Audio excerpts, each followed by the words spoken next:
Hi guys, this is a newbie tackling the Zeroli Corsair, episode 7.16, and tonight I'm block sanding.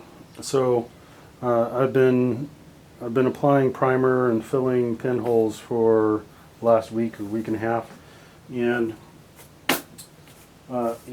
this last weekend I was able to shoot 2 medium coats of primer on the whole wing, which I expect are going to be the final coats of primer.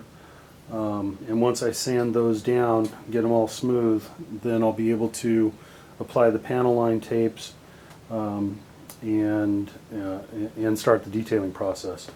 But it occurred to me that although I'm certainly no expert, and this is my first scale plane, I realize there are a lot of people out there who may actually have less experience than I do, and probably hear people talking about block sanding a lot, may not understand it or why.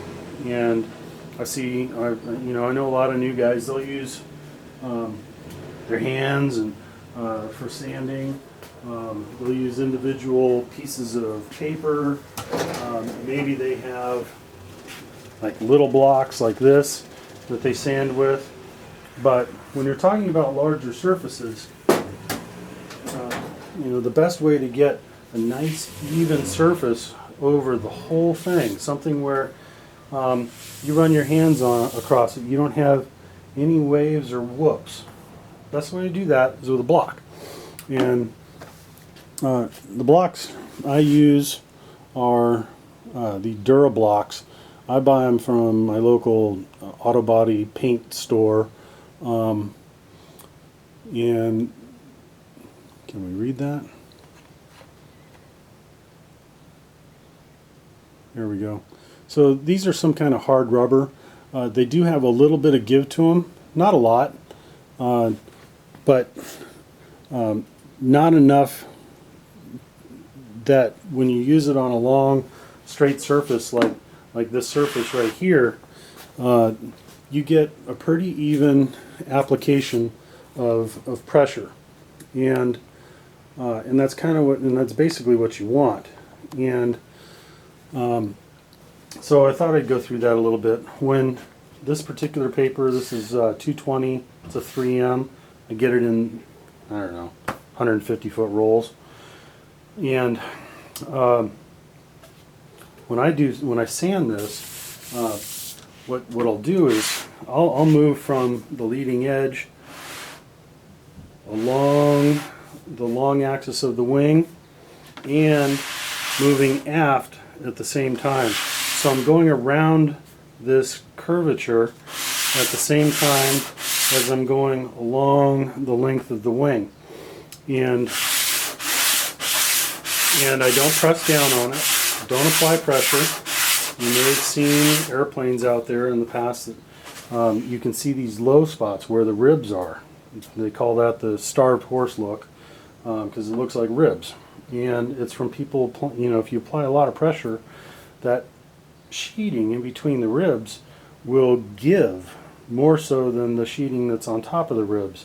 And so you don't press down. You don't have to force the sanding. Just let the paper do the work for you. And so I'll sand like this and just let the paper do its job. And then sometimes I'll come back across it like this. And I'm always going around this curvature. Same thing in this, when I get out here onto this flat zone.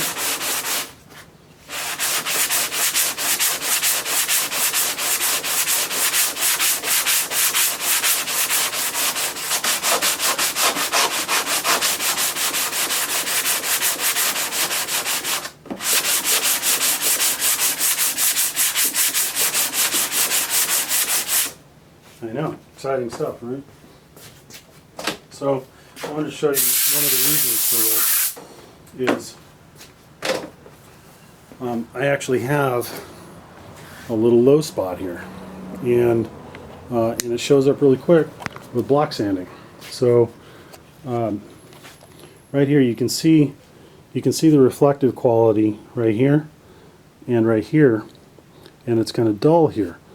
Well, as I've sanded, I've taken the sheen, well, actually I guess in the way the camera shows it, I put sheen with the sandpaper right here, but you can see the scratches. This is from the sandpaper over here, but we're not making contact right here yet.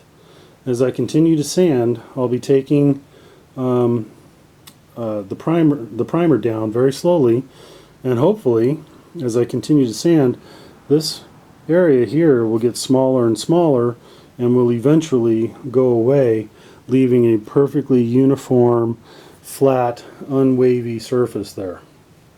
So I'll keep working on that. What I do after I'm done with the 220 is I'll go after it again with slightly lower grit paper. This is 320 wet, also a Durablock, and I'll go back and I'll do the whole wing again with the 320, which kind of knocks off the scratches caused by the 220. Don't pay any attention to the writing. And then the last thing I do is I go over it by hand with something that's fairly light. I know it says 150, but this feels more like a 320 grit because I use it quite a bit. And I'll go over the whole wing just lightly with this, and it gives the airplane a really smooth, just a really nice finish. This mess out here is this area is covered in Solartex and then taped and papered off to protect it from all the paint. So that's the, what is that? It's the right wing on my Corsair. We look at the left side. This side's been done.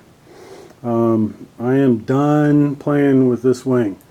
There's balsa showing through in a couple of spots, but that's from the block sanding. These were high areas, and I went through those just a little bit before it started taking the sheen off of this lower area right here. But it got to it and it took it off before I got too much wood showing. I did not go through the glass, so it's all good. And so there's just a couple of balsa spots showing through. That area right there, that's where a blue light goes on the real one. It's called a formation light. So you can see the Solartex and the edging. It all came out looking really good. For the most part, there's a couple of balsa spots I'm not even going to worry about. This wing feels really smooth, very nice. It's basically ready for panel line taping. And the rest of the detailing process. Unfortunately, I won't be able to get to that because my fuselage is not ready. It's nowhere near as far along as the wing. Technically, I could probably fly this wing next weekend if I had a fuselage to go with it, but I don't. So as soon as I finish sanding the top of this wing, I got about another week's worth of work to do, working on, I need to add pinking tapes and dope all of the Solartex surfaces, and then once that's done, I'm done with the wing. I'll cover it up and put it away for the next few months while I go work on that thing. So anyway, that's where we are today. Later.